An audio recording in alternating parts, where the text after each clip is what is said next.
ప్రజలారా వినరండి ఈ సత్య సువార్త. ప్రభువైన యేసుక్రీస్తు వారి యొక్క నామంలో మిమ్మల్ని అందరినీ ప్రేమతో ఈ సత్య సువార్త అనే ఈ కార్యక్రమానికి ఆహ్వానాన్ని తెలియజేస్తున్నా. హాయ్ ఫ్రెండ్స్, యేసు ప్రభు పుట్టారు అనేటువంటి కార్యక్రమం కంటే యేసు ప్రభు తిరిగి త్వరగా రాబోతున్నారు అనేటువంటిది చాలా ప్రాముఖ్యమైనటువంటి విషయం. మనం ఒకవేళ పండుగల కొరకు సిద్ధపడుతూ ప్రభు రాకడ గురించినటువంటి విషయాలు మనం నిర్లక్ష్యం చేస్తే బహుశా అది చాలా కష్టతరమేమో అని నేను అనుకుంటూ ఉన్నా. ఎందుచేతనంటే పండుగలు మనం చేసుకుంటున్నాము, పండగ సంవత్సరం వెంబడి సంవత్సరం పండుగలు మనం చేసుకుంటున్నాం. యేసు ప్రభు పుట్టాడంట, క్రీస్తు పుట్టాడంట అనేటువంటి రీతిగా మనం ప్రచారాలు ఏవేవో మనం చేస్తున్నాం. But the point is ultimate ఏంటంటే ప్రభు త్వరగా వస్తున్నారు. ప్రభు రాకడ చాలా చాలా చాలా సమీపించేసి ఉన్నది. ఆ ప్రభు రాకడ కొరకు మనం సిద్ధపడి ఉన్నామా? ఇది దేవుడు నా హృదయంలో పెట్టినటువంటి ఒక భారం. ఈరోజు కూడా నేను మీ ముందుకు వచ్చి నేను మాట్లాడగలడానికి దేవుడు నడిపిస్తున్నటువంటి పరిశుద్ధాత్మను నడిపిస్తున్నటువంటి ఒక ఆలోచన ఏంటంటే రాకడను గురించి చెప్పమని. ఈ 2-3 వారాలు ఆయన రాకడను గురించి చెప్పాలనేటువంటి రీతిగా నేను మీ ముందుకు వచ్చి నేను మీతో మాట్లాడుతూ ఉన్నాను.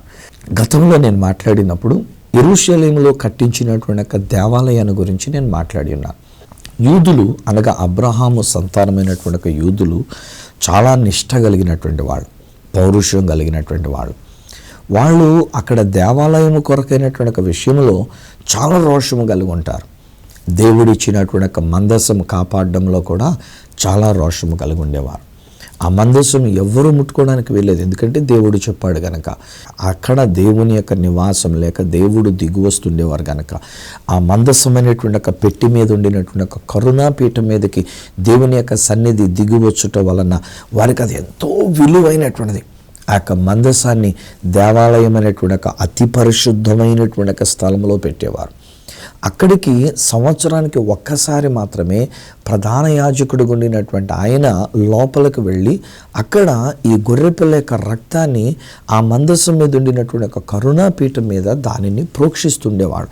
ప్రజలందరి యొక్క ప్రాయశ్చిత్తార్థముగా ఆ యొక్క పస్కా బలి పశువు యొక్క రక్తాన్ని తీసుకుని వెళ్ళి దాని మీద ప్రోక్షించడం అనేటువంటిది ఇది వాళ్ళు చేసుకునేటువంటి ఒక పండగ విధానం. అయితే ఏం జరిగింది? నేను ఆల్రెడీ జ్ఞాపకం చేసినట్లుగా ప్రభువారు మత్తయి సువార్త 24వ అధ్యాయంలో ఆయన సెలవిచ్చిన ప్రకారంగా యెరూషలేములో ఉండినటువంటి యూదుల కొరకైనటువంటి యెహోవా దేవుని యొక్క దేవాలయము అది రాతి మీద రాయి ఉండకుండా ధ్వంసం చేయబడిపోయింది.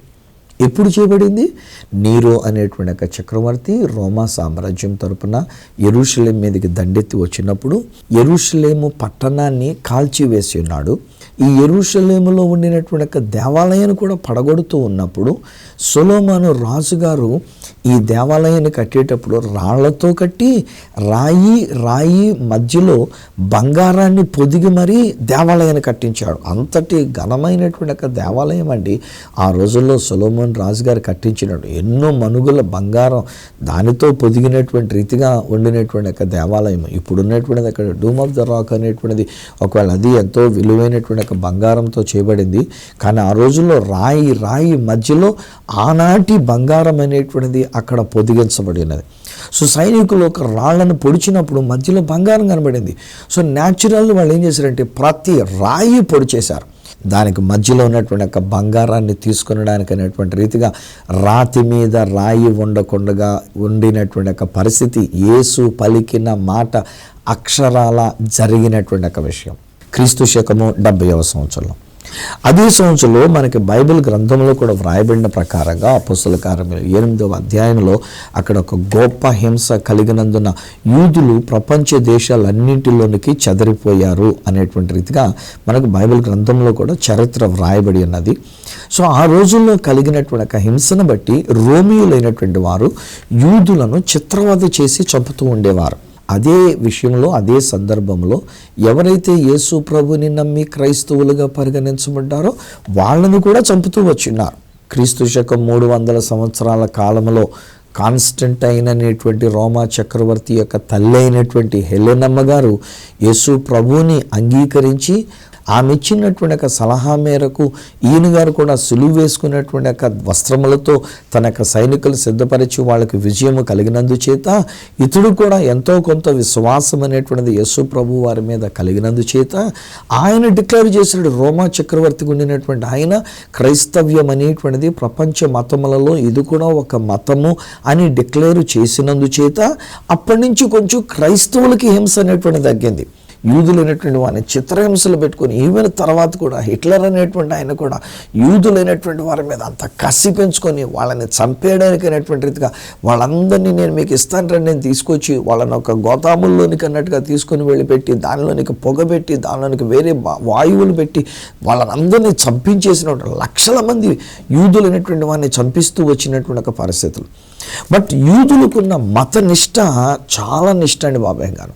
ఈవెన్ మనకు బైబిల్ గ్రంథంలో సౌలు అనేటువంటి ఆయన పౌలుగా మారక మునుపు ఆయనకు కూడా ఉన్నటువంటిది ఏంటంటే మతమే, మత పిచ్చి ఆయనకు కూడాను. ఆయన ఏంటంటే దేవుడు అనేవాడు ఒక్కడే కదా, అలాంటప్పుడు యేసుక్రీస్తు ఎక్కడి నుంచి వచ్చాడు, ఈ యేసుక్రీస్తు వారు దేవునికి కుమారుడు అంటారేంటి, వీళ్ళందరూ యేసు ప్రభువుని నమ్ముతున్నాను అంటారేంటి, ఈ యేసు ప్రభుని నమ్మిన వాళ్ళందరినీ ఈడ్చుకుని తీసుకెళ్లి చెరసాల్లో పడేద్దాం. ఇంకా దమస్కులో కూడా సిరియాలో కూడా చాలామంది యేసు ప్రభు నమ్ముకున్న వాళ్ళు ఉన్నారంట, అక్కడి నుంచి కూడా తీసుకొచ్చి వీళ్ళని చంపేద్దామని చెప్పేసి వెళుతూ యేసు ప్రభు చేత పట్టబడ్డాడు. ఆ తర్వాత పౌలుగా మారి యేసుక్రీస్తు వారి యొక్క ఖైదీగా అన్నట్టుగా తన యొక్క జీవితాన్ని ఆయన వివరించుకుంటూ ఆయన తెలియజెప్తాడు. సో యూదులైనటువంటి వారికి మత నిష్ట అనేటువంటిది, మత పిచ్చ అనేటువంటిది చాలా ఎక్కువ అన్నమాట. అందులో వాళ్ళు ఇప్పుడు కూడా ఏమంటారంటే యెహోవా దేవుని కొరకు వాళ్ళు ఆరాధించుకోవడానికి లేక యెహోవా దేవుని యొక్క ధర్మశాస్త్రాన్ని చదువుకోవడానికి వారికి దేవాలయం అనేటువంటిది చాలా అవసరం. ఈలోగా జరిగినటువంటి ఒక విషయం ఏమైందంటారు, 1917లో ఒక యూదుడైనటువంటి ఆయన కనుగొన్నటువంటి ఒక బాంబును బట్టి బ్రిటిష్ వాళ్ళు ఆ రోజుల్లోనే డిక్లేర్ చేసి ఏమన్నారంటే ఎట్టకేలకి ఏదో ఒక సమయంలో మీకు ఆ భూభాగాన్ని ఇచ్చేస్తాం రబ్బాయి, అనగా యూదులైనటువంటి మీకు మీరంతకు మునుపు నివసించినటువంటి ఇజ్రాయెల్ భూభాగం గనక ఆ దేశాన్ని, ఆ ప్రదేశాన్ని, ఆ స్థలాన్ని మీకు ఇచ్చేస్తాము, మీ యొక్క దేశంగా ఉండడానికి ఇస్తాము అని డిక్లేర్ చేశారు. ఆ డిక్లరేషన్ విన్నటువంటి ప్రపంచంలో చెదిరిపోయినటువంటి యూదులు ఇంకెక్కడెక్కడైతే యూదులుగా వాళ్ళు తమ ఐడెంటిటీ, తమ గుర్తింపును కొనసాగించుకుంటూ వచ్చారో వాళ్ళు ఇప్పుడు మరలా తిరిగి దేశానికి రావడం మొదలుపెట్టారు. ఇప్పుడు ఇజ్రాయెల్ అని పిలువబడుతున్నటువంటి యొక్క భూభాగము అప్పటి రోజుల్లో జోర్డాన్ అనేటువంటి దేశముతో ఉండినటువంటిది. పాలస్తీనా అనేటువంటి ఒక పేరు ఒకవేళ దానికి ఉన్నప్పటికీ, పాలస్తీనియన్లైనటువంటి వాళ్ళు అక్కడ నివసిస్తున్నటువంటి వారు ఉండినప్పటికీ, యూదులు కాని అరబీయులైనటువంటి వారు అదే భూభాగంలో వారు అక్కడ మొట్టమొదటి నుంచి అనగా క్రీస్తు శకం 70లో యూదులు చెదిరిపోయిన కాడి నుంచి పాలస్తీనియన్లు అనబడినటువంటి అరబీయులైనటువంటి వాళ్ళు అక్కడ నివసిస్తూ ఉన్నప్పటికీ దేశం ఏ దేశం అని అంటే జోర్డాన్ దేశం. ఇప్పుడు కూడా రండి మేము మన ఆరాధన హోలీ ల్యాండ్ టూర్స్గా తీసుకొని వెళ్తూ ఉంటాం కదా. సో జోర్డాన్ దేశానికి వెళ్ళేటప్పుడు మేము దానికి ముందు వీసా మాకు అక్కర్లే. జోర్డాన్ దేశానికి అక్కడ దిగేసరికి మన సంబంధించినటువంటి ఒక వ్యక్తి అక్కడ ఉంటారు, ఆయన మన తరపున మన అందరి కొరకు వెళ్ళినటువంటి ఒక బృందం అంతటి కొరకు ఆన్ అరైవల్ వీసాగా డబ్బులు కట్టి ఆ వీసా స్టాంపింగ్ అనేటువంటిది వేస్తూ ఉంటారు. అంటే anybody can go to Jordan country. ఇప్పుడు కూడా వాళ్ళు అక్కడికి వెళ్ళినప్పుడు వాళ్ళు అంటూ ఉంటారు అది చాలా స్వేచ్ఛ కలిగినటువంటి ఒక దేశం, అది చాలామంది శరణార్థులైనటువంటి వారు అక్కడికి వస్తున్నటువంటి ఒక దేశం, అది దాదాపు 4-5 సంవత్సరాల క్రితం మా అయితే కొన్ని లక్షల మంది ప్రజలకు ఉండినటువంటి వాళ్ళు ఇప్పుడు దానికి రెట్టింపు అయిపోయినటువంటి రీతిగా తయారైపోయారు. వితిన్ 5 yearsలో దానికి రెట్టింపుగా, ఇంతకు ముందు ఉండినటువంటి జనాభాకి రెట్టింపుగా. కారణం ఏంటంటే అన్ని దేశాల నుంచి ఎక్కడ ఏ గొడవలు వచ్చినా, ఎక్కడ ఎవరికి ఏ కష్టం వచ్చినా జోర్డాన్ దేశానికి వచ్చేయచ్చు, అందులోనికి ప్రవేశించేయచ్చు, అడ్డేం లేదు. వీసా ముందుగా తీసుకోవాల్సినటువంటి అవసరం లేదు. అక్కడికి వచ్చిన తర్వాత ఎలాగో చేసుకొని అక్కడ ఎలాగో కష్టపడి నివసించడానికి ఏదో తక్కువ జీతానికో దేనికో మొత్తానికి వాళ్ళు మెయింటైన్ అయిపోవచ్చు. తర్వాత ఆ దేశం కూడా చాలా పీస్ఫుల్గా ఉంటుంది కనుక ఏ విధమైన అల్లర్లు కానీ ఏ విధమైన గొడవలు కానీ లేకుండా ఆ దేశపు రాజు ఆ దేశాన్ని కాపాడుతున్నాడు కనుక such a peaceful country. So ఈ జోర్డాన్ దేశములో పాలస్తీనా అనేటువంటి ఒక భూభాగం ఉన్నందుచేత యూదులైనటువంటి వారు 1917 దగ్గర నుంచి ఆ దేశంలోనికి అడుగుపెట్టి రావటం అనేటువంటి జరుగుతుంది. వచ్చినటువంటి వాడు యూదుడు అని తెలుసుకున్నటువంటి యూదులు వాళ్ళకి అక్కడ నెమ్మదిగా వాళ్ళు ప్రాకటం, నెమ్మదిగా వాళ్ళు అభివృద్ధి చెందడం, ఆ యొక్క దేశంలో ఎక్కువైపోతూ ఉండడం జరుగుతుంది. తత్ఫలితం బ్రిటిష్ వాళ్ళ యొక్క చేతుల్లో ఉన్నటువంటి కొన్ని భూభాగములలో ఈ జోర్డాన్ దేశంలో ఉన్నటువంటి పాలస్తీనాగా ఉండినటువంటి ఈ భూభాగాన్ని బ్రిటిష్ వాళ్ళు ఏం చేశారంటే 1948 సంవత్సరం మే నెల 14వ తారీఖున ఎంతమంది యూదులు ఇక్కడికి వచ్చిన్నారు కనుక మనం వాగ్దానం చేసిన ప్రకారంగా యూదులకు లేక ఇశ్రాయేలీలైనటువంటి వారికి ఆ భూభాగాన్ని ఇస్తామని చెప్పి ఉన్నాం కనుక ఇది వాళ్ళ కొరకు మేము ఇస్తున్నాము అని చెప్పి వాళ్ళకి డిక్లేర్ చేసేశారు. స్వాతంత్రం అనేటువంటిది ఇచ్చేశారు వాళ్ళకి. బట్ అలాస్ అక్కడ వాళ్ళకు ఒక లోటు ఉండిందండి. ఆ లోటు ఏమిటనంటే వారికి ఉండవలసిన స్థానంలో దేవాలయం అనేటువంటిది లేదు. ఆ యొక్క దేవాలయం అనేటువంటిది రాతి మీద రాయి ఉండకుండా తొలిచివేయబడింది. ఆ తర్వాత కొంతకాలానికి అక్కడికి మహమ్మద్ అనేటువంటి ఒక ప్రవక్త వచ్చి అక్కడ దేవదర్శనములను పొందుకొని ఆయనకి తెలియజేయబడినటువంటి ఒక ప్రత్యక్షతలను బట్టి వ్రాసినటువంటి ఒక గ్రంథం అక్కడి నుంచి వ్రాయబడినటువంటి దానిని బట్టి వారి యొక్క నమ్మిక ప్రకారంగా, అరబీయుల యొక్క నమ్మిక ప్రకారంగా ఇక్కడ మా తండ్రి అయినటువంటి ఒక అబ్రహాము ఇష్మాయిలు అనేటువంటి తన సొంత కుమారుణ్ణి బలిగా ఇచ్చినటువంటి ఒక స్థలము, ఇక్కడనే మహమ్మద్ గారికి దేవదర్శనములు కలిగినటువంటి ఒక స్థలమని పవిత్రమైనటువంటి రీతిగా దానిని కాపాడుకొని దాని మీద ఒక డూము కట్టించి ఒకప్పుడు దాన్ని వెండితో కప్పి ఇప్పుడైతే చక్కని విలువైనటువంటి ఒక బంగారముతో దానిని కప్పి ఉన్నారు. అందుకనే యెరూషలేము అనేటువంటిది ఒక ఫోటో తీస్తేనే మనకు కనబడేటువంటిది ఒక డూమ్ ఆఫ్ ద రాక్ అనేటువంటి రీతిగా బంగారముతో కప్పబడినటువంటి ఒక డూమ్ ఆఫ్ ద రాక్. ఇది ఇప్పుడు మహమ్మదీయులకు సంబంధించినటువంటిది. అందులోని జోర్డాన్ దేశం యొక్క ఆధ్వర్యం యొక్క అక్కడ ఉందండి. ఒకవేళ 1967 సంవత్సరంలో ఇశ్రాయేలీలైనటువంటి వారు పాత పట్టణంగా పరిగణించబడినటువంటి దావీదు పట్టణం అని పిలువబడి యెరూషలేం పట్టణాన్ని స్వాధీనం చేసుకున్నా, సియోను గుమ్మములో నుంచి లోపలకు చొచ్చుకొని వచ్చి వాళ్ళు ఈ యొక్క యెరూషలేములో వారికి దేవాలయం ఉండవలసిన స్థలము యొక్క పడమటి గోడ వరకు వచ్చినా అది అవతల పక్క నుండినటువంటిది మరి యొక్క మతానికి సంబంధించింది కనుక దానిని ఏమాత్రం డిస్టర్బ్ చేయకుండా, దాన్ని ఏమాత్రం ముట్టుకోకుండా ఈ గోడ వరకు వచ్చినటువంటి ఇశ్రాయేలీలు బిగ్గరగా ఏడ్చి కనీసం ఈ గోడ మా వరకు మాకు దొరికింది అనే తృప్తితో అక్కడ వాళ్ళు కేకలు వేసినారు. అందుకనే దాన్ని ఏడుపుల గోడ అని చెప్పేసి అని ఈ రోజున మనం తీసుకొని వెళ్తుందంటే హోలీ ల్యాండ్ టూర్స్కి తీసుకొని వెళ్ళినప్పుడు ఆ ఏడుపుల గోడ దగ్గర తీసుకొని వెళ్తూ ఉంటాం.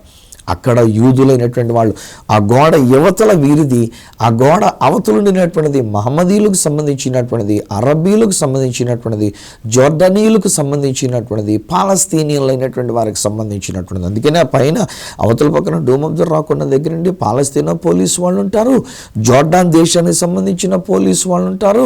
ఇదంతా కలిపితే ఇజ్రాయెల్ దేశంలో ఉండేది కనుక ఇజ్రాయేలీ పోలీస్ అయినటువంటి వాళ్ళు కూడా అక్కడ ఉంటూ ఉంటారు. ఎప్పుడు ఏం జరుగుద్దో మనకు తెలియదండి. అందరూ కలిసి ఒకవేళ తుపాకీలో పట్టుకొని తిరుగుతూ ఉంటారు. ఎప్పుడు ఎవరిని కాల్చుకుంటారో, ఎప్పుడు ఎలాంటి ప్రమాదం అక్కడ ఏర్పడుతుందో మనకు అర్థం కానిటువంటి ఒక పరిస్థితి. అయితే యూదులైనటువంటి వారి యొక్క నిష్ట ఎలా ఉంటుంది అని అంటే, అరే మనం ఎంతవరకు రాగలిగి ఉన్నాము, ఈ గోడ వరకు మనం వచ్చి ఉన్నాము, ఎంతకాలంగా క్రీస్తు శకము 70వ సంవత్సరము నుండి ఇప్పటి వరకు. వాళ్ళు ఏమంటారంటే, యూదులైనటువంటి వాళ్ళ యొక్క మాటలు ఏమంటారంటే అండి, ఒక హైందవులు ఉన్నారనుకోండి వారికి ఒక దేవాలయాలు ఉన్నాయి, ఒక క్రైస్తవులు ఉన్నారనుకోండి వారు ఆరాధన చేసుకోవడానికి వారికి ఒక దేవాలయం ఉన్నాయండి, ఒక మహమ్మదీయులు ఉన్నారనుకోండి వారికి కావలసిన మసీదులు ఉన్నాయి. కానీ యూదులమైనటువంటి మేము, యెహోవా దేవుని నమ్ముకున్నటువంటి మేము, మా యెహోవా దేవునికి కట్టవలసినటువంటి ఒక దేవాలయం రాజుగారి ప్యాలెస్ కంటే కూడా పెద్దదిగా కట్టుకొని ఈ రోజుని ఎంత కాలంగా మాకు ఒక దేవాలయం లేకుండా ఉన్నాం. ఇది వాళ్ళ యొక్క రోషం. ప్రతి సంవత్సరం వాళ్ళు బయట ఉండేటప్పుడు, వేరే దేశాల్లో ఉండేటప్పుడు వాళ్ళ యొక్క మాటలు ఎలా ఉండేయంట, వచ్చే సంవత్సరం మనం యెరూషలేంలో మన యొక్క దేవాలయంలో మన దేవుని పూజిస్తాము, వచ్చే సంవత్సరం మన యొక్క యెహోవా దేవునికి మనం ప్రార్థన చేసుకునేది మన యెరూషలేంలో మన యొక్క దేవాలయం కట్టుకున్న దానిలో దేవునికి మనం ఆరాధన చేసుకున్నాం. ఇది వాళ్ళ యొక్క రోషం. దేవాలయం కావాలనేటువంటి అంత ఆశ, జిజ్ఞాస వారిలో ఉండినటువంటిది. బట్ అలా ఏం జరిగింది, క్రీస్తు శకం 70లో పోయిందండి. అప్పటి నుంచి వారు బలి అర్పణలు ఇవ్వలేదండి. ఆ యెహోవా దేవునికి దహన బలులు అర్పించలేకపోయారండి. దేవుని యొక్క ధర్మశాస్త్ర ప్రకారంగా అనగా మనకి పాత నిబంధన ప్రకారంగా దేవుడు నువ్వు దహన బలులు అర్పించాలి, ప్రాయశ్చిత్తార్థ బలులు అర్పించాలి, కోడి యొక్క రక్తాన్ని తీసుకుని వచ్చి మీరు అక్కడ ప్రోక్షించాలి అని చెప్పేసి దేవుడు చెప్పినటువంటి మాటలు చేయడానికి వాళ్ళకి అక్కడ దేవాలయం లేదండి. దేవాలయం లేనందుచేత వారి యొక్క గొర్రె పిల్లని కానీ లేక ఒక బలి పశువుని కానీ వధించడానికి వారికి వీలు లేకపోయిందండి. సో వాళ్ళకి చాలా రోషం అన్నమాట. ఒక విధమైనటువంటి ఒళ్ళు జలధరిస్తున్నటువంటి రీతిగా ఉండినటువంటి ఒక విధానం, మనకి దేవాలయం కావాలి. ఇది వాళ్ళ యొక్క పట్టుదల. ఈ రోషములోనే ఈ మధ్యలో జరుగుతున్నటువంటి ఒక విషయం మనం అర్థం చేసుకోవాలి. క్రీస్తు శకం 70లో దేవాలయం లేకుండా పోయిందండి. ఆ తర్వాత అదే స్థానే ఇప్పుడు మహమ్మదీయులైనటువంటి వారు లేక జోర్డానీయులైనటువంటి వారు డూమ్ ఆఫ్ ద రాక్ కట్టుకున్నారు, అలక్సా మసీదు కట్టుకున్నారు. ఇప్పుడు అది వారి యొక్క ఆధ్వర్యంలో ఉంచబడినటువంటి భూభాగం అండి. అది పైన ఆ పైన ఉండినటువంటి మోరియా కొండ లేక బలి అర్పించబడినటువంటి స్థలం అండి. అది వాళ్ళు అదే పట్టుదలలో ఉంటుండగా యువతల యూదులైనటువంటి వారు కూడా అక్కడే మేము కట్టుకుంటాం దేవాలయం అని వీళ్ళ పట్టుదలలో ఉంటుండగా ఈలోగా జరుగుతున్నటువంటి విషయాలు మనం ఆలోచన చేస్తే చరిత్ర చెప్తున్నాను వినండి. అమెరికా అధ్యక్షుడు ఉండినటువంటి ఒబామా అనేటువంటి ఆయన పదవీ విరమణ అయిపోయిన తర్వాత, ఆయన అధ్యక్ష పదవిని దిగిపోయిన తర్వాత వైట్ హౌస్లో నుంచి బయటకు వచ్చేదానికి ముందే సోషల్ సెక్యూరిటీ కౌన్సిల్ అనేటువంటి United nations social security council పిలిపించాడు ఆయన. ఎందుకు అని అంటే చరిత్ర ఏముందనంటే బ్రిటిష్ వాళ్ళని అమెరికా ప్రోత్సహించింది, స్వాతంత్రం ఇచ్చేసే ఈ దేశాన్ని వాళ్ళకి ఇజ్రాయెల్కి ఇచ్చేసే అని చెప్పేసి అని అమెరికా ఇచ్చినటువంటి ఒక ప్రోద్బలంతో బ్రిటిష్ వాళ్ళు స్వాతంత్ర్యాన్ని డిక్లేర్ చేశారు. అప్పుడున్న ఒక కండిషన్ ఏంటంటే యెరూషలేం అనేటువంటిది ఎంతో ప్రాముఖ్యత కలిగింది గనక, భిన్నమైన మతములకు అది నిలయము గనక, అలాంటి ఆ యెరూషలేం అనేటువంటి ఒక పట్టణాన్ని 2 భాగాలు చేసి తూర్పున ఉండినటువంటి ఒక ప్రదేశాన్ని పాలస్తీనియులకు ఇద్దాము, పడమట ఉండినటువంటి ఒక ప్రదేశాన్ని ఇశ్రాయేలీలుగా మనం వీళ్ళు వస్తున్నారు కనుక, యూదులు వస్తున్నారు కనుక వీళ్ళకి ఇద్దాము, సెరిసాగం ఇద్దాము అనేటువంటి రీతిగా ఒక ఒప్పందం పెట్టుకొని డిక్లరేషన్ చేశారు స్వాతంత్రం. సో ఇప్పుడు ఒబామా ఆ పాయింట్ని తీసుకుని వచ్చి ఈయన దిగిపోయే ముందు సోషల్ సెక్యూరిటీ కౌన్సిల్ వారిని పిలిచి యెరూషలేముని 2 భాగాలు చేద్దాం అనుకున్నాము కదా, తూర్పునున్న భాగం పాలస్తీనీయులకు ఇచ్చి పడమటనున్న భాగం ఇశ్రాయేలుకి ఇద్దాం అనుకున్నాం కనుక ఆ విషయం ఆలోచిద్దాం రండి అని పిలిపించారు. 2 సార్లు పిలిచాడంట ఆయన జస్ట్ దిగిపోయేదానికి ముందు. బట్ దేవుని కార్యం ఏమోనండి, ఈ రోజుకి బహుశా నేను ఇంకా ఈ సత్య సువార్త మీకు ప్రకటించి బహుశా ఇంకా మీరో నేను మనం ఎవరమో సిద్ధపాటు కలిగి ఉండవలసినటువంటి అవసరత ఏదో ఉన్నందుచేత దేవుడు దయదలిచి అక్కడ ఆ కార్యం జరగనవ్వకుండా వాయిదా వేయించారు. లేకపోతే కనుక ఈ పాటికే ప్రభు రాకడ జరిగిపోయి ఉండేది, ఈ పాటికే సంఘం ఎత్తబడిపోయి ఉండేవారు. ఒకవేళ ఎవరైతే పరిశుద్ధత లేకుండా ఉంటారో, ఎవరైతే సిద్ధపాటు లేకుండా ఉంటారో వాళ్ళు విడవబడి నరకానికి వెళ్ళేటువంటి ఒక మార్గంలో వారు ఉండి ఎదురేమో. ఈ రోజున కూడా నేను చెప్తున్నా, ప్లీజ్ స్నేహితులారా, యేసు రాకడ చాలా సమీపించి ఉన్నది. మనము దేవుని కొరకు ఒక దేవాలయముగా కట్టబడి ఆ ప్రభువుని ఎదుర్కొనడానికి మధ్యాకాశానికి మేఘముల మీద కొనిపోబడేటువంటి ఒక బిడ్డలంగా ఉండడానికి మనం సిద్ధపడదామండి. ఏమంటే ఆషామాషగా తీసుకోవద్దండి. యేసు ప్రభు రాకడ గురించి తేలిగ్గా తీసుకోవద్దండి. లేనిపోయింది స్వస్థతల గురించో లేకపోతే డబ్బుల గురించో మన ఏదో బిల్డింగులు కట్టుకోవడం గురించో వాహనాలు కొనుక్కోవడం గురించో ఇవి కూడా పెద్ద సీరియస్గా తీసుకోవద్దండి. అవి లైట్ తీసుకోండి, వాటి అసలు సంబంధమే కాదండి అవి. ఈరోజు చాలా ప్రాముఖ్యమైన విషయం ఏంటంటే ఈరోజు ప్రభు రాకడ వచ్చేస్తే ఈరోజు నేను అక్కడ కూర్చున్న మీరు మనమందరూ కూడా ప్రభుని ఎదుర్కొనడానికి ఆ మధ్యాకాశానికి దేవుని పరిశుద్ధ ఆలయముగా ఆత్మ సంబంధమైన ఆలయముగా అక్కడికి మనం వెళ్ళవలసిన వారమై అంటూ ఉన్నాం. క్రీస్తు శకం 70లో చెదిరిపోయిన దేవాలయం పెంటకొప్ప అయిపోయింది. అక్కడ ఇప్పుడు ఒక డూమ్ ఆఫ్ ద రాక్ అనేటువంటిది ఒకటి తయారై ఉన్నది. ఒక విశ్వాసాన్ని బట్టి వాళ్ళు దానిని కాపాడుకుంటూ ఉన్నారు.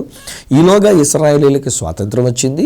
స్వాతంత్రం వచ్చినటువంటి ఇశ్రాయేలీలకి స్వాతంత్రం ఇచ్చేటప్పుడు యెరూషలేం 2 భాగాలు చేద్దాం అనుకున్నటువంటిది ఒబామా గారు కూడా ఆయన కూడా దిగివచ్చి ఆయన దిగిపోయే దానికి ముందు 2 భాగాలు చేసేద్దాం అనేటువంటి రీతిగా తయారైపోయాడు. ఆయన మళ్ళీ దేవుడు ఏం చేస్తున్నాడు, దాన్ని 2 భాగాలు చేయకుండా ఉంది. ఒకవేళ 2 భాగాలు కనుక చేస్తుంటే తూర్పు తట్టునున్న యెరూషలేం అంటే ఇప్పుడు దేవాలయం ఉండవలసినటువంటి ఒక స్థలం, ఇశ్రాయేలీయులు ఎక్కడైతే దేవాలయాన్ని కట్టుకోవాలని అనుకున్నారో ఆ స్థలం, ఎక్కడైతే ఇప్పుడు మహమ్మదీయుల కొరకైనటువంటి డూమ్ ఆఫ్ ద రాక్ ఉందో ఆ స్థలం, అది పాలస్తీనియన్లకు చెందితే ఇంకా ఇశ్రాయేలీలైనటువంటి యూదులైనటువంటి వారు యెహోవా దేవునికి దేవాలయాన్ని ఎక్కడ కడతారు? వాళ్ళు అసలే నిష్ట కలిగినటువంటి వాళ్ళు. అలాంటప్పుడు వీళ్ళు కూడా ఏంటంటే అక్కడే కట్టుకోవాలి యెహోవా దేవునికి దేవాలయం అని వీళ్ళు పట్టుదల ఉన్నారు. అక్కడ మా కొరకైనటువంటి ఒక ప్రాముఖ్యమైన స్థలం మాకుందనేమో వారు పట్టుదల కలిగినటువంటి వారు అంటున్నారు. సో ఇప్పుడు ఏం జరుగుతుందో మనకు తెలియదు. ఈలోగా అమెరికాకు అధ్యక్షుడుగా ట్రంప్ అనేటువంటి ఆయన వచ్చినాడు. ఈయన వచ్చి రావడంతో మొట్టమొదట విజిటింగ్ ఇజ్రాయెల్ దేశానికి వచ్చారు. అప్పటికే ప్రపంచం అంతా కూడా ఆసక్తిగా ఏంటి ఎక్కడికి వెళ్ళడం ఏంటినా, ఆ దేశానికి వెళ్ళాడు ఏంటి అని చెప్పేసి అని. ఎందుకంటే ప్రపంచ న్యూస్లో ఇజ్రాయెల్ దేశము యెరూషలేము అనేటువంటి లేకుండా ప్రపంచ న్యూసే లేదండి. చేతి ఈయన అక్కడికి వెళ్ళేసరికి ప్రపంచం అంతా ఆకర్షణీయంగా చూస్తూ వచ్చింది, ఏం జరగబోతుంది అనేటువంటి రీతిగా. 2017 సంవత్సరం ఇదిగో ఈ డిసెంబర్ మొదటి వారంలోనే, అనగా డిసెంబర్ 6వ తేదీన సంవత్సరం అవుతుంది ఇప్పటికి, 2018 డిసెంబర్ 6వ తారీఖు. సో 2017 సంవత్సరం డిసెంబర్ 6వ తేదీన ఈ డొనాల్డ్ ట్రంప్ అనేటువంటి ఆయన ఏం చేశాడు అంటే, ఈ ఇజ్రాయెల్ దేశానికి యెరూషలేమును నేను ముఖ్య పట్టణంగా అంగీకరిస్తున్నాను అన్నాడు. అరే, ఐక్యరాజ్య సమితి ఒప్పుకోలేదండి. అక్కడ యోధా మతం ఉంది, మహమ్మదీయ మతం ఉంది, పాలస్తీనియన్లు ఉన్నారు, అరబీలైనటువంటి వాళ్ళు ఉండి ఉన్నారు, క్రైస్తవులైనటువంటి వారు ఉండి ఉన్నారు. అలాంటప్పుడు ఈ యెరూషలేముని ఒక యోధ మతానికి సంబంధించిన రీతిగా ఉండినటువంటి ఒక దేశానికి ముఖ్య పట్టణంగా అంగీకరించమంటే రేపొద్దున ఎటువంటి పరిస్థితులు వస్తాయో అని చెప్పేసి ఐక్యరాజ్య సమితి ఆలోచన చేసి వాళ్ళు ఒప్పుకోకపోతే ఈ అమెరికా అధ్యక్షుడైనటువంటి డొనాల్డ్ ట్రంప్ ఏం చేశారంటే 2017 డిసెంబర్ 6వ తేదీన ఈ యెరూషలేం అనేటువంటి ఒక పట్టణం ఇజ్రాయెల్ దేశం యొక్క ముఖ్య పట్టణంగా నేను ఒప్పుకుంటున్నాను అని చెప్పాడు ఆయన. ఈ 2018 సంవత్సరం మే 14వ తారీఖు వచ్చేసరికి ఈ ఇజ్రాయెల్ దేశానికి స్వాతంత్ర్యం వచ్చి 70 సంవత్సరాలు అవుతున్నటువంటి కారణంగా ఇజ్రాయేలీలు కూడా 70 అనేటువంటిది ఒక ప్రాముఖ్యమైన సంఖ్య. 70 సంవత్సరాలు బబులోన్లో ఉన్న తర్వాతనే వాళ్ళు తిరిగి మళ్ళీ రావటం అనేటువంటి జరిగింది. ఇశ్రాయేలీలు 70 మంది ఐగుప్తు దేశానికి వలసగా వెళ్ళినటువంటి ఒక విషయం.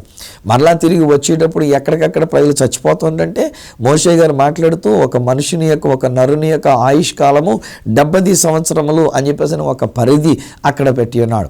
దానియేలు గ్రంథం 9వ అధ్యాయంలో దేవుడు ఇశ్రాయేలీల గురించి ఒక ప్రవచనం చెప్పినప్పుడు, నీకును నీ ప్రజలైనటువంటి ఇశ్రాయేలీలైనటువంటి వారికి 70 వారముల యొక్క ప్రవచనం అని చెప్పి అక్కడ మాట్లాడుతూ ఉంటాడు ఆయన. సో ఇలాగున్న 70 అనేటువంటిది బైబిల్లో ఉన్నటువంటి దాన్ని బహుశా ఆధారంగా తీసుకొని డొనాల్డ్ ట్రంప్ అనేటువంటి ఆయన ఏం చేశాడంటే, మీకు స్వాతంత్ర్యం వచ్చి 70 సంవత్సరాలు అయినటువంటి యొక్క కారణాన నా యొక్క ఎంబసీ టెల్ అవీవ్లో ఉండినటువంటి యొక్క ఎంబసీ ఎవరు ఏమనుకున్నా సరే, ఎవరు ఎలాంటి వ్యతిరేకతలు చూపించినా సరే దాన్ని తీసుకొచ్చి ఇక్కడ యెరూషలేంలో పెడతానని చెప్పేసి అని అనేక మంది దైవజనుల యొక్క ప్రార్థనలతో అక్కడ తీసుకొచ్చి యెరూషలేంలో పెట్టేశాడండి ఆయన. చాలా గొడవలు అయినాయి. సరిగ్గా దానికి ముందటి రోజునే నేను బయలుదేరి అక్కడి నుంచి నేను వచ్చినాను. ఒక ట్రూప్ మన వాళ్ళని ఆరాధన హోలీ ల్యాండ్ టూర్స్ తరపున తీసుకుని వెళ్ళి నేను ఆ 14వ తారీఖున ఇక్కడ కూడా నేను వాళ్ళకి స్వాతంత్ర దినం 70వ స్వాతంత్ర దినోత్సవ సందర్భంగా పెద్ద మీటింగ్ పెట్టుకోవాలని నేను ఇక్కడ తలుచుకుని ఉన్నా. అప్పుడు చిన్న ఆటంకం ఎదురైన చేత నేను వేరొక పని మీద ఉండి ఆ రోజు నా కార్యక్రమం జరిగించలేకపోయినా సాయంకాలానికి నేను న్యూస్ చూడబోతుంది కదా, పాలస్తీనియన్లు అయినటువంటి వారు పోరాటానికి వచ్చినారు, చాలామంది తుపాకీలకు గురి అయి ఉన్నారు, చాలామంది చచ్చిపోయి ఉన్నారు, చాలామంది గాయాల పాలై ఉన్నారు. ఎందుకంటే they don't want that embassy of US to be in Jerusalem. యెరూషలేములో అమెరికా సంయుక్త రాష్ట్రాల యొక్క సంబంధించిన ఎంబసీ యెరూషలేములో ఉండడం వాళ్ళకి ఇష్టం లేదు.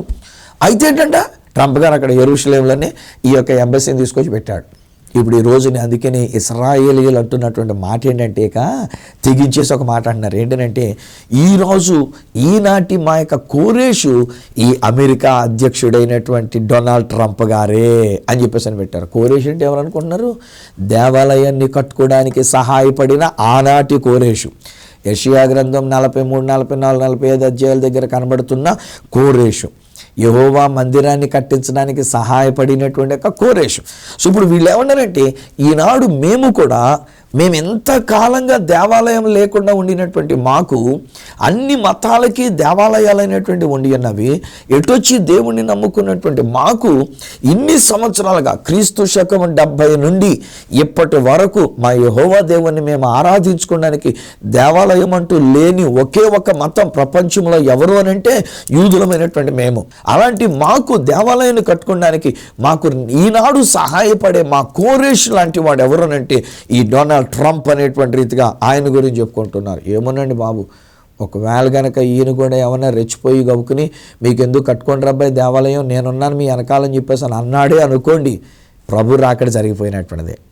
ఆయన మధ్యాకాశానికి వచ్చేసేటువంటిది. ఎందుకనంటే ఎవరైతే అలాగున్న దేవాలయాన్ని కట్టుకోవడానికి సహాయపడతారో వారినే యూదులైనటువంటి వారు తమ మెస్సియగా గుర్తించి ఆయనను తీసుకుని వెళ్ళి 24 గంటల లోపల కట్టేసి ఆ దేవాలయం లోపల తీసుకుని వెళ్ళి కూర్చోబెడతారు.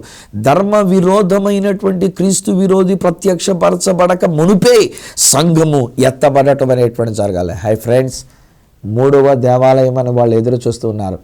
ఎవరు సహాయపడతారా అని వాళ్ళు ఎదురు చూస్తున్నారు. ఎవరు సపోర్ట్ చేస్తారా మేము కట్టుకోవడానికి అని వాళ్ళు ఎదురు చూస్తున్నారు. ఇశ్రాయేలీయులు రెడీగా ఉన్నారండి దేవాలయం కట్టేయడానికి. కడితే అందులోనికి వచ్చేటువంటి వాడు క్రీస్తు విరోధిగా అక్కడ కూర్చోబెట్టడానికి.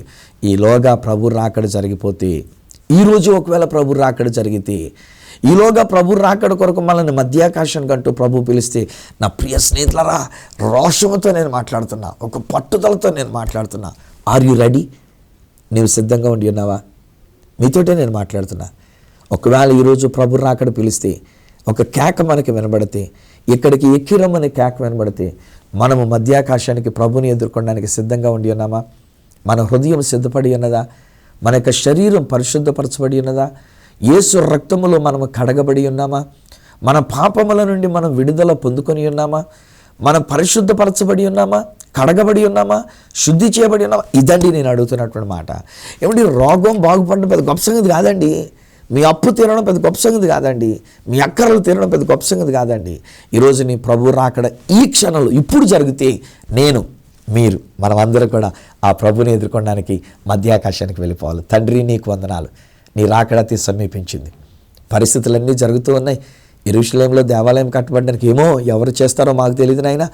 ఒకవేళ అలాగే కనుక దేవాలయం కట్టబడితే ఆ కట్టడానికి సహాయపడినటువంటి వారిని మాకు మెస్సీ అనుకుని వాళ్ళు తీసుకుని వెళ్ళి దేవాలయంలో కూర్చోబెట్టే అవకాశం కనబడుతూ ఉంది. ఇశ్రాయేలీలు చాలా పట్టుదలతో ఉండి ఉన్నారు. యూదులు చాలా పట్టుదలతో ఉండి ఉన్నారు. ఇంతకాలంగా వారికి దేవాలయం లేదు కనుక ఇప్పుడు దేవాలయం కట్టుకోవడానికి వాళ్ళు చాలా ఉర్రు తొలుగుతూ ఉన్నారు. అక్కడ ఆల్రెడీ బ్లూ ప్రింట్ పెట్టుకున్నారు. నానా యొక్క వెయిలింగ్ వాళ్ళ దగ్గర అక్కడ బ్లూ ప్రింట్ వాళ్ళు తయారు చేసి పెట్టుకుని ఉన్నారు. దేవాలయం కట్టుకుంటామనేటువంటిదిగా వారు మాట్లాడుతున్నారు. ఏం జరుగుద్దో మాకు తెలియదు, కానీ ఒకటి మాత్రం మేము తెలుసుకుంటూ ఉన్నాం, నీ రాకడైతే సమీపించినది. నీ రాకడలో మేము ఎత్తబడే గుంపులో ఉండినట్లుగా అలాంటి ధన్యత మీరు మాకు ఇస్తున్నందుకు నీకు వందనాలు. ఒకవేళ ఇంకాను ఈయన మాటలు వింటున్నటువంటి వీరిలో ఎవరైనా ఒకవేళ ఇంకా నీ రక్తంలో కడగబడి ఉండి ఉండకపోతే, పాప క్షమాపణ మారు మనసు అనుభవం పొంది ఉండి ఉండకపోతే, రక్షణ అనుభవాన్ని పొంది ఉండకపోతే, ఇప్పుడే యేసు రక్తాన్ని వీరి మీద నేను ప్రోక్షిస్తున్నా. రక్తము ద్వారా, యేసు రక్తము ద్వారా వీరి పాప దోషములన్నీ కూడా క్షమించబడి వీరు మేమందరం కూడా శుద్ధి చేయబడినటువంటి వారమై నాన్న నీ రాకడ జరిగినప్పుడు ఎత్తబడే గుంపులో మేము ఉండినట్లు సహాయము చేయమని అలా చేస్తున్నందుకు నీకు వందనాలు చెల్లిస్తూ, నీ రక్తముతో మమ్మల్ని కడిగి పవిత్రపరిచినందుకు కోటి కోటి స్తుతులు మీకు చెల్లించుకుంటూ యేసు శక్తి గల నామమున ప్రార్థించి పొంది ఉన్నాము తండ్రి. ఆమేన్, ఆమేన్. తండ్రి, కుమార, పరిశుద్ధాత్మలను దేవదేవుని దీవెన ఆశీర్వాదం ఆయన బిడలముగా మనకును మన యొక్క కుటుంబములకును ఆ ప్రభు రాకడలో మనం ఎత్తబడినట్లు సహాయం చేసి నడిపించును గాక. ఆమేన్. స్నేహితులారా, ప్రభు త్వరగా వచ్చేస్తున్నారు. ఏ క్షణమో ఏ గడియో మనకు తెలీదు. ఈ రోజున మాత్రం నేను డేట్ సెట్టింగ్ పెట్టట్లే, కానీ నేను అంటున్న మాట ఏంటంటే ఏ క్షణమందైనా ప్రభు సమీపంగా ఉండి ఉన్నాడు. ఈ సంగతులు జరుగుట చూస్తున్నటువంటి మనం ఆయన రాకడ కొరకు మనం సిద్ధపడదాం. మనం కడగబడి శుద్ధి చేయబడి ప్రభు రాకడ కొరకు మనం ఎదురు చూద్దాం. ఈ విషయంలో ఇంకా మీరు ఏదైనా తెలుసుకోవాలని మీరు కోరుకున్నట్లయితే నాకు ఉత్తరం ద్వారా కానీ SMS ద్వారా కానీ మీరు నాకు తెలియచేయవచ్చు. నా అడ్రస్ ఈ సత్య సువార్త, సామర్లకోట 533440, తూర్పుగోదావరి జిల్లా, ఆంధ్రప్రదేశ్. అడ్రస్ మరొకసారి చెప్తూ ఉన్నా, ఈ సత్య సువార్త, సామర్లకోట్ 533440, ఈస్ట్ గోదావరి డిస్ట్రిక్ట్, ఆంధ్రప్రదేశ్. అప్పుడు ఒకవేళ నాతో మీరు ఫోన్లో మాట్లాడాలని కోరుకున్నట్లయితే నా ఫోన్ నెంబర్స్ 9848110907, 94400409992, 8888552762. ఒకవేళ నాకు ఈమెయిల్ చేయాలనుకున్నట్లయితే నా ఈమెయిల్ ID ఈ సత్య సువార్త @gmail.com. మళ్ళీ వచ్చే వారం ఈ సత్య సువార్త కార్యక్రమంలో మిమ్మల్ని కలుసుకొని మరి ఒక అద్భుతమైన రాకడ సువార్తతో మీ ముందుకు వచ్చేటంత వరకు త్వరగా రానయ్యున్న ఆ యేసయ్య చేతులకి మిమ్మల్ని అప్పగిస్తూ మీ దగ్గర సెలవు తీసుకుంటున్న మీ ప్రియ సహోదరుడు ఈ సత్య సువార్త రాజు.